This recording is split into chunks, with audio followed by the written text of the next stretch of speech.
सतत ग्रामीण भागात बिबट्याच्या वाढत्या वावरामुळे शेतकऱ्यांमध्ये दहशतीचं वातावरण आहे। मात्र वाळवा तालुक्यातील कुरळप येथील एका जिद्दी शेतकऱ्यानं या संकटावर मात करण्यासाठी अनोखी शक्कल लढवली आहे।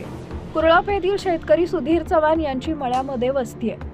गेल्या काही दिवसांपासून या परिसरात बिबट्याचा वावर मोठ्या प्रमाणात वाढलाय।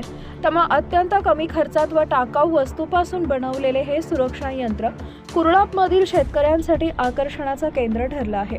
शासकीय मदतीची वाट न पाहता आपल्या बुद्धीचा वापर करून संकट कसं परतवून लावता येतं याचं उत्तम उदाहरण कुरळप येथील शेतकरी सुधीर चव्हाण यांनी घालून दिले।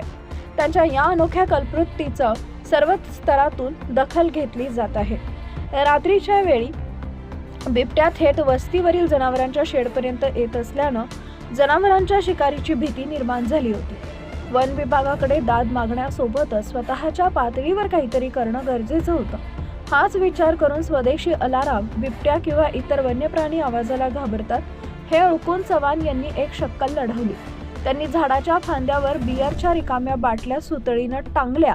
त्या बाटल्याच्या आत नट बोल्ट व प्लास्टिकच्या बाटल्यांचे तुकडे अशा प्रकारे अडकवले की वाऱ्याच्या मंद झुळकीनेही त्यातून खुळखुळ असा आवाज येतो।